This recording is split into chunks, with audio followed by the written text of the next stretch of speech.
Разобрали стиральную машину LG 7 килограмм.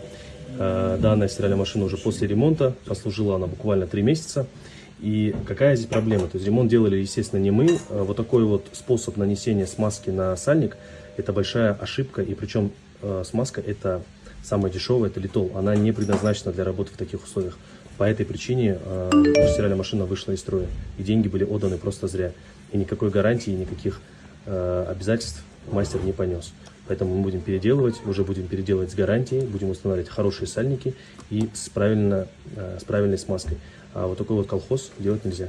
Полное видео этого ремонта и многих других вы можете посмотреть в моем бесплатном телеграм-канале для мастеров, отсканировав QR-код.